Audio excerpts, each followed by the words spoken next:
మాత్రమే అన్నాడంటే మరొకరు కాదని ఇంకో వ్యక్తి లేడని అర్థం. ఆయన మాత్రమే, నువ్వు మాత్రమే అన్నప్పుడు ఏ వ్యక్తితో అయితే మాట్లాడుతున్నామో ఆ వ్యక్తికి వర్తిస్తున్నప్పుడు ఆయన మాత్రమే వసించుచు అమరత్వము గలవాడై ఉన్నాడట. వసించుచు అంటే ఆ యొక్క మళ్ళీ తేజస్సులో ఒక్కడు మాత్రమే మళ్ళీ వసించుచు అనగా నివసించుచు అమరత్వము గలవాడుగా దేవుడు ఉన్నాడంట ప్రియులారా, ఒక్కడైన దేవుడు. కనుక అమరత్వము గలవాడిగా ఉన్నటువంటి దేవుణ్ణి ఎవడును చూడనేరడు, ఎవడు కూడా ఆయనని చూడలేదంట. ఒకనాడు పరలోకము, భూలోకము, దేవదూతలు, పరిశుద్ధాత్ముడు, యేసుక్రీస్తుని ఈ భూమి మీద ఎవరు కూడా పుట్టక ముందు దేవుడు ఎలా ఉన్నాడని చెప్తున్నాడు. ఆయన ఒక్కడు మాత్రమే సమీపింపరాని తేజస్సులో మరి వసించుచు అమరత్వము గలవాడిగా ఉన్నాడు. ఆ ఉన్న దేవుణ్ణి మరి ఎవరు కూడా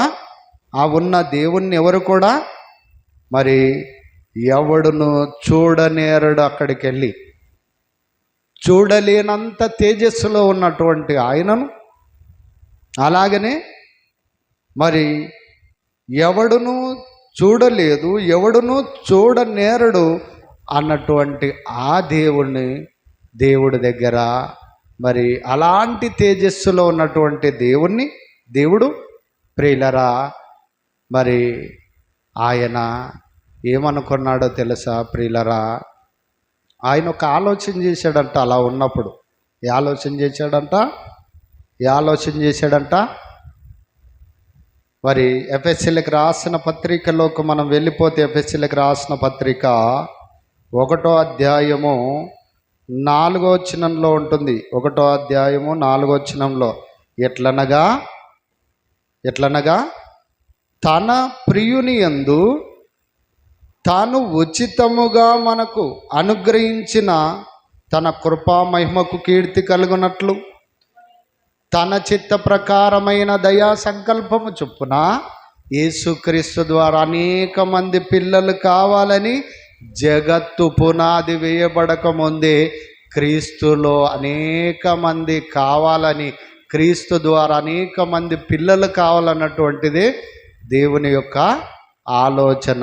తీసావా ఎఫెసీలకు రాసిన పత్రిక? కనుక చూడాలి బైబుల్ని. ఏమంటున్నాడు ఇక్కడ?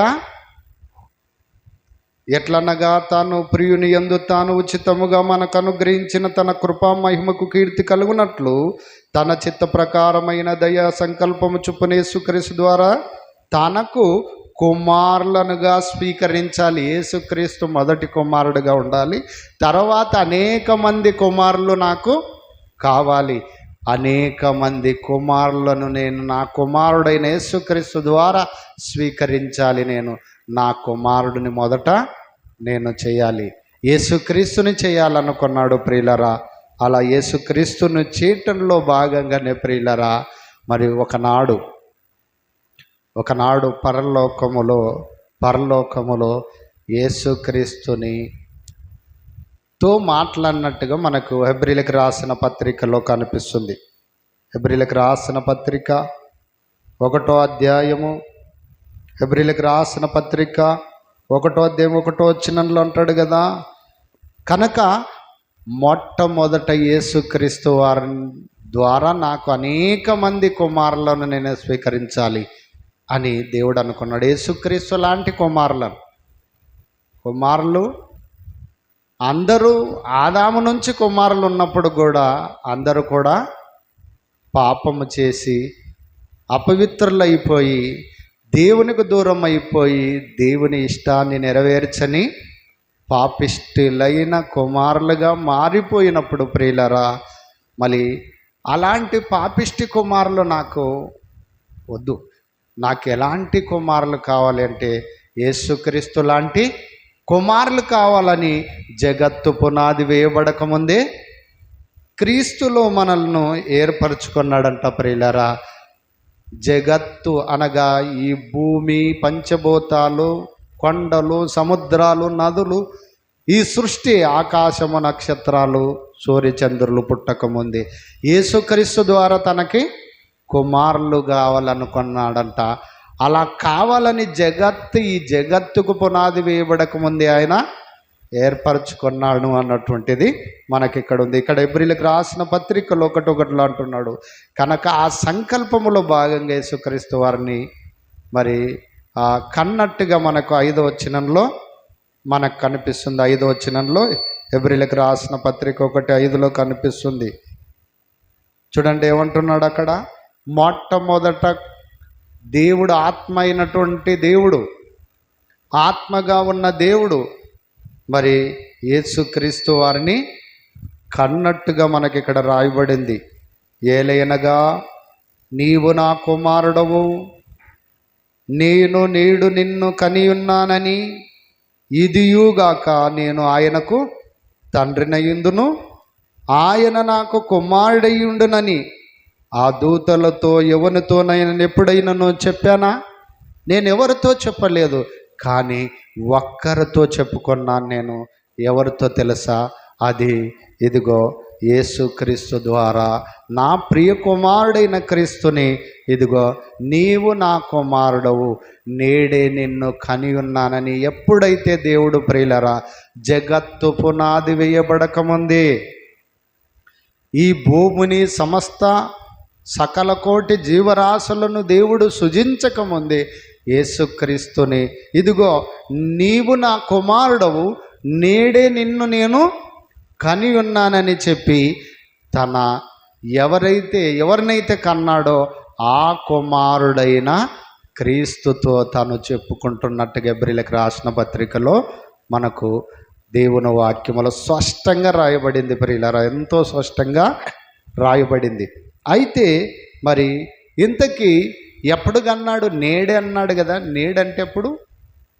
నేడే కన్నాను. ఎక్కడ కన్నాడు? తండ్రి దేవుడు ఎక్కడ కన్నాడు యేసుక్రీస్తుని అని మనం ఆలోచన చేయగలిగితే ప్రియులరా, మరియమ్మ కనడం మనకు తెలుసు డిసెంబర్ 25 అనుకుంటుంది క్రైస్తవ లోకం. అయితే నేడు నిన్ను కని ఉన్నానని చెబుతున్నటువంటి యొక్క మరి ఆత్మ అయిన దేవుడు ఎప్పుడు కన్నాడు యేసుక్రీస్తుని అని మనం ఆలోచన చేయగలిగితే ప్రియులరా, ఈ భూమిని సకల కోటి జీవరాశులను సృజించి జగత్తు పునాది వేయబడకముందే మొట్టమొదట కన్న కుమారుడు ఎవరంటే తండ్రి కన్న కుమారుడు, ఆయన యేసుక్రీస్తు. ఆయనే యేసుక్రీస్తు. కనుక కుమారులు అందరికంటే జ్యేష్ఠుడు అంటాడు యేసుక్రీస్తుని. కుమారులందరికంటే జ్యేష్ఠ కుమారుడు, మొదటి కుమారుడు, ముందటివాడు, మొదట పుట్టినవాడు నేను కన్న కుమారుడు ఎవరు తెలుసా? ఆయన యేసుక్రీస్తే అంటాడు బైబిల్లో. కనుక ఆయన ఈరోజు కొంతమంది బైబిల్ అర్థం కాక యేసుక్రీస్తు వారు 2000 సంవత్సరాల క్రితం పుట్టినవాడు, కన్యక గర్భమందు పుట్టినవాడు, ఆయన పుట్టుక ఏదో 2000 చరిత్రతో ఉంది. ఈ క్రైస్తవులకు బుర్ర లేదు, బుద్ధి లేదు. ఆయన 2000 సంవత్సరాల క్రితం పుట్టినవాడు, మా యేసు ఇలాంటోడు అలాంటోడు, ఇంత చరిత్ర ఉంది అంత చరిత్ర ఉందని చెప్పుకుంటున్నారు అని బైబుల్ తెలియక, బైబుల్ అర్థం చేసుకోక, బైబుల్లో ఉన్న విషయాలు గ్రహించని కొందరు మూర్ఖులైన, అజ్ఞానులైన, అవిశ్వాసులైన కొందరు మాట్లాడుతున్నారు. ఆయనని ఎప్పుడు కన్నాడో ఆత్మగా మనం దేవుని వాక్యంలో చూడగలిగితే ప్రియులరా, ఈ జగత్తు లోకాలు పుట్టకముందే ఆయనను కన్నాను అంటున్నాడు దేవుడు. ఈ జగత్తు లోకాలను సృజించకముందే నేను కన్నాను అని చెప్తున్నాడు. ఎక్కడుంది ఆ మాట? ఎక్కడుంది బైబిల్లో? మీరు చెప్తే వినాలని అంటుంటారు కొంతమంది. మళ్ళీ వినాలి, మళ్ళీ వాక్యం చెప్తున్నప్పుడు చెప్పినటువంటి వాక్యములో అర్థాన్ని కూడా తెలుసుకోవాలి. కనుక మళ్ళీ ఆ కుమారుణ్ణి ప్రియులరా మరి ఎప్పుడు కన్నానంటున్నాడు? జగత్తు పునాది వేయబడకముందే నేను కన్నాను. ఎక్కడుంది ఆ మాట? యోహాను సువార్త 1వ అధ్యాయం 1వ వచనాన్ని తీయండి. యోహాను సువార్త 1వ అధ్యాయం 1వ వచనాన్ని తీస్తే అక్కడ ఏముంది? ఆది యందు వాక్యముండెను. యేసుక్రీస్తన్నా వాక్యమన్నా ఒకటే. అక్కడ హెబ్రీలకు రాసిన పత్రిక 1:5 చెప్పాడు కదా, నేడే నిన్ను కని ఉన్నాను, నేడే నిన్ను కని ఉన్నాను. కానీ నా దేవుడు ఎప్పుడు కన్నాడంటే ప్రియులరా, ఒకనాడు ఒక్కడిగా ఉన్న దేవుడు, సమీపింపరాని తేజస్సులో ఉన్న ఒక్కడైన దేవుడు మొట్టమొదట కుమారుడే యేసుక్రీస్తు వారు, జ్యేష్ఠ కుమారుడు. కుమారులందరిలో జ్యేష్ఠ కుమారుడు యేసుక్రీస్తుని. ఈయనని ఎక్కడ కన్నాడో ఇక్కడ చెప్తున్నాడు. ఇంతకీ ఈయనని ఎలా కన్నాడో మనము ఆలోచన చేయగలిగితే ప్రియులరా, ఈయనను ఎలా కన్నాడో మనము వాక్యంలో జాగ్రత్తగా గ్రహించగలిగితే ప్రియులరా, ఆది యందు వాక్యముండెను, వాక్యము దేవుని యొద్ద ఉండెను. ఆది యందు వాక్యముండెను. ఆది అనే బిగినింగ్, స్టార్ట్. ఆది అనేది దేవుడు ఎప్పుడైతే లెక్క కట్టాడో, ఆది అన్నటువంటి, ఆది అనగా మొదట,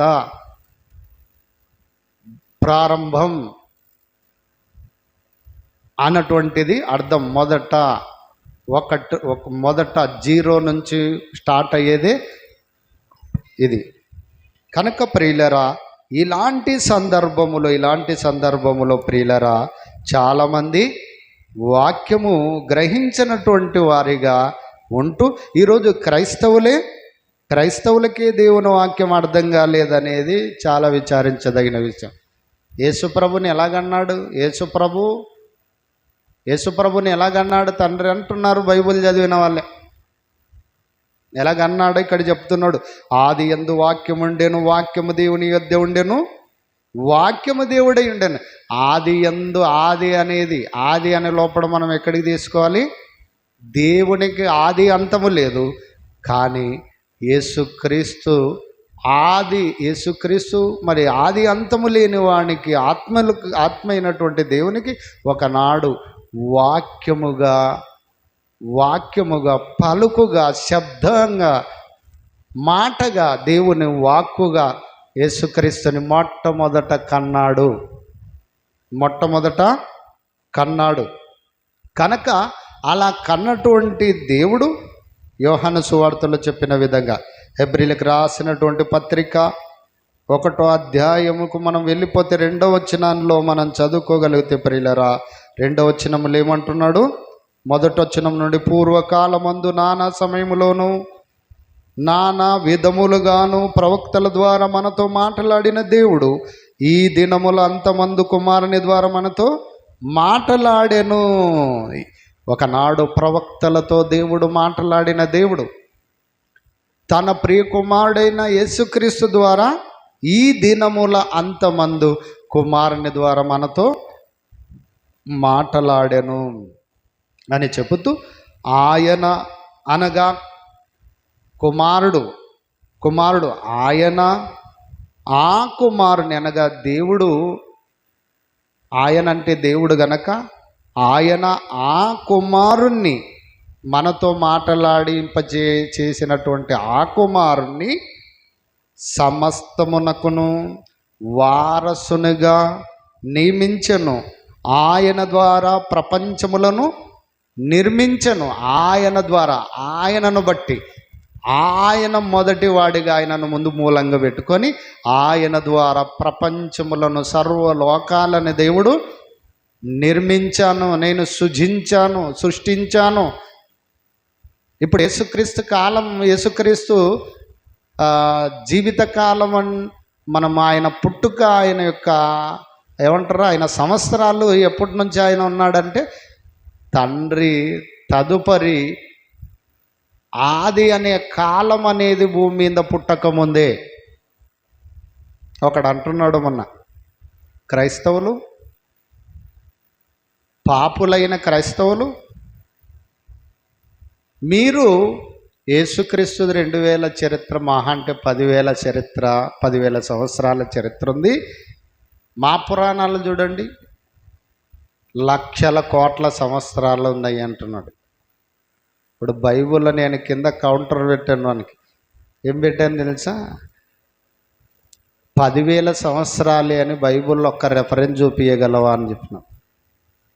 10,000 సంవత్సరాలు క్రీస్తు చరిత్ర లేక బైబిల్ చరిత్రని నువ్వు రెఫరెన్స్ పెట్టు అని నేను కింద కామెంట్ పెట్టి లోపల వాడు ఏమంటాడు తెలుసా? మళ్ళీ తిరిగి ఏం పెడతాడు తెలుసా? దమ్మంటే నిరూపించు నువ్వు అంటాడు. నువ్వు రెఫరెన్స్ పెట్టు, ఫస్ట్ రెఫరెన్స్ పెట్టు.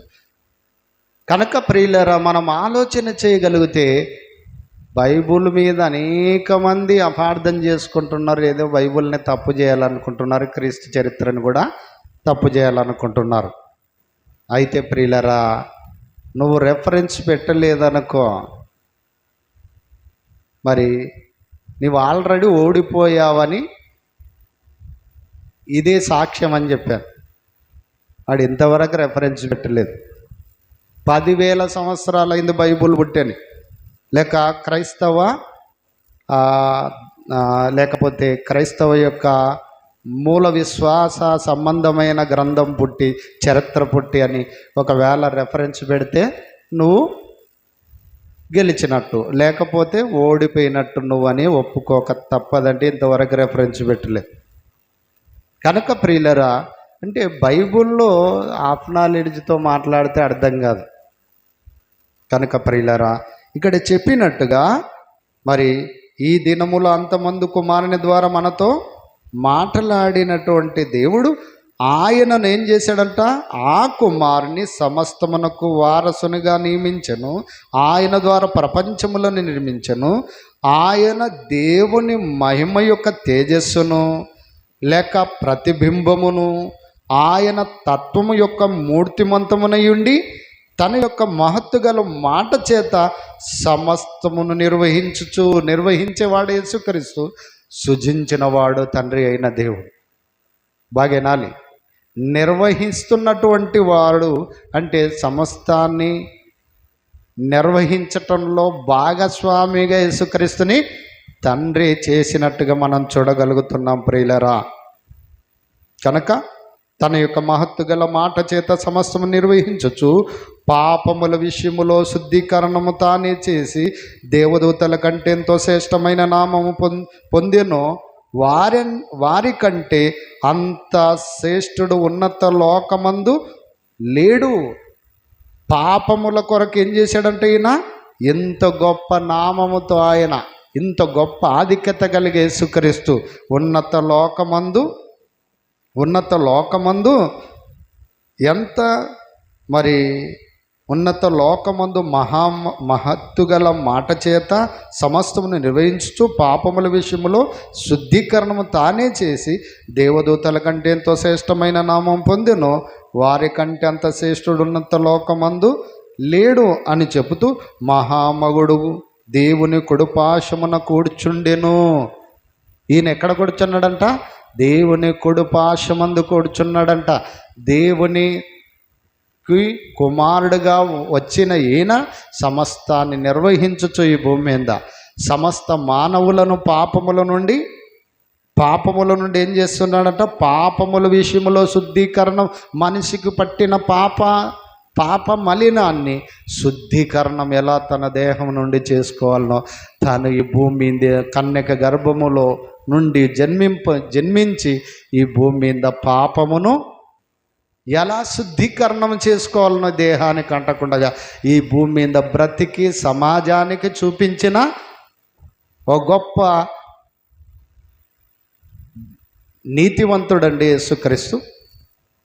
కనుక ప్రియులరా, అదే విషయాన్ని మాట్లాడుతూ ఇక్కడ మరి అలాంటి క్రీస్తుని అలా ఉండాలని దేవుడు కనగా వాక్య రూపములో కన్నాడు యేసుక్రీస్తుని.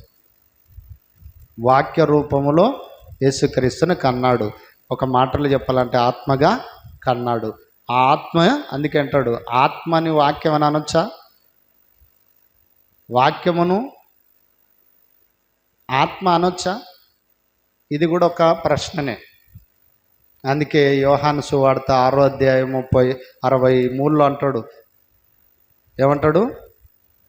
నేను చెప్పు మాటలు ఆత్మయు జీవమునై ఉన్నవి. ఈ మాటలు ఏమై ఉన్నావు అనుకోండి, ఈ వాక్యం ఏమైందనుకో, ఆత్మయు జీవమునై ఉన్నాయి. ఆత్మ అంటే వేరు, జీవం అంటే వేరు, వాక్యం అంటే వేరు, వాక్ అంటే వేరు కాదు. ఇదంతా కూడా దేవుని మాట జీవమై ఉన్నది, ఆత్మై ఉన్నది. కనుక అలాంటి ఆత్మస్వరూపిగా క్రీస్తును కూడా ఇటు వాక్యం అనుకోవచ్చు, ఇటు వాక్ అనుకోవచ్చు, దేవుని మాట అనుకోవచ్చు. కనుక ప్రియులారా, అలాంటి రీతిగా మరి కన్నాడు గనుకనే యోహన్ గారి మాటని రాస్తున్నాడు. ఆది యందు వాక్యం ఉండెను, ఆ వాక్యము దేవుని యొద్ద ఉండెను, వాక్యము దేవుడై ఉండెను అన్నటువంటి మాటను మనకు సెలవిస్తున్నాడు. గనక ప్రియులారా, మరొక మాట చదువుకొని 2 వచనాలు చదువుకొని ముగించుకుందాం. ఇక 2 వచనాలు చదువుకొని యోహాను గారు రాసినటువంటి సువార్త, యోహాను సువార్త చదువుకున్నాం కదా, 1:1-2 చదువుకున్నాం కదగా. ఆ యోహాను గారు రాసినటువంటి సువార్తలో ఆ 1వ అధ్యాయము 2వ వచనంలో చెప్తున్నాడు, ఏమంటాడు? ఆయన ఆదియందు దేవుని యొద్ద ఉండెను. ఆయన అనగా యేసుక్రీస్తు. ఆయనన్నా, వాక్యమన్నా, యేసుక్రీస్తన్నా, క్రీస్తన్నా, అభిషిక్తుడన్నా, ఈయన దేవుని యొద్ద ఉండెను. ఆయన ఆదియందు దేవుని యొద్ద ఉండెను, సమస్తమును ఆయన మూలంగా దేవుడు కలిగించాడంట, యేసుక్రీస్తును బట్టి. కనుక ప్రియులారా, ఇప్పుడు యేసుక్రీస్తు వయసు ఎంత? యేసుక్రీస్తు సంవత్సరాలు ఎంత? మనం ఆలోచన చేయగలిగితే ప్రియులారా, ఆయన సంవత్సరములకు లెక్కించలేదు మానవ లోకం. అది మానవునికి అర్థం కాదు. కనుక ప్రియులారా, ఈ రోజుల్లో చరిత్ర ఏదో చిన్నగా లెక్క కడుతున్నారు, బైబిల్ చరిత్ర, దేవుని చరిత్ర.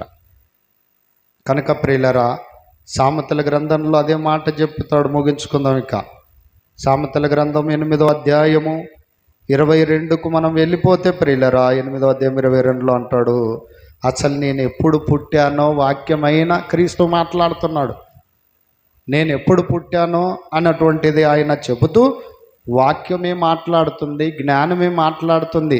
ఏమంటున్నాడు? పూర్వకాలమందు తన యొక్క సృష్టి ఆరంభమున తన కార్యములలో ప్రథమమైన దానిగా యెహోవా నన్ను కలుగజేసెను.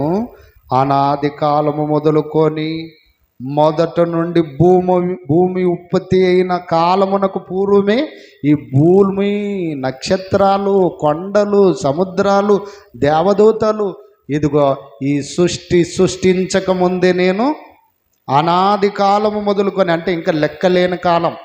అనాది కాలం అంటే లెక్కలేని కాలం, మానవుని లెక్కలకు సరిపోలేని కాలం అనాది కాలం అంటే. కనుక అనాది కాలము మొదలుకొని మొదటి నుండి భూమి ఉత్పత్తి అయిన కాలమునకు పూర్వమే నేను నియమింపబడితిని.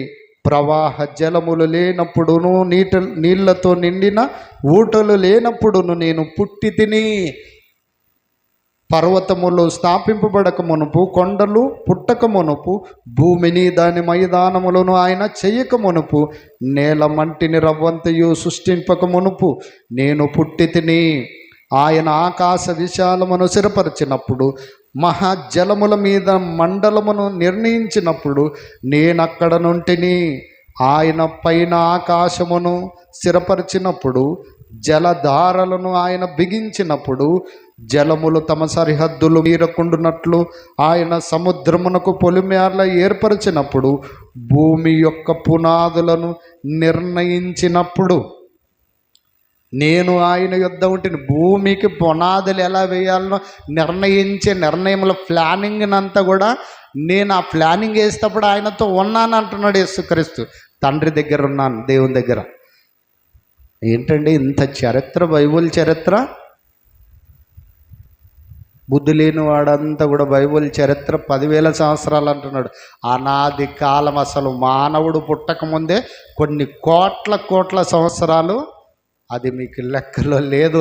అయినప్పటికీ నేను అప్పటికే ఉన్నాను అంటున్నాడు యేసుక్రీస్తు. అప్పటికే తండ్రి దగ్గర ఉన్నాను. కొన్ని కోట్ల సంవత్సరాల క్రితమే అనాది కాలం, మానవుని ఇంకా వెలుగులోకి రాని కాలములని నేనున్నాను. భూమి ఉత్పత్తి అయినది మొదలుకొని భూమికి పునాదులు వెయ్యకముందే, భూమికి పునాదులు ఎలా ఇయ్యాలనో నిర్ణయం జరిగేటప్పుడే నేను ఆయన దగ్గర ఉన్నాను, తండ్రి దగ్గర అంటున్నాడు. కనుక ప్రియులారా, అలాంటి గొప్ప క్రీస్తుని ఈయన ఎలా వచ్చాడు?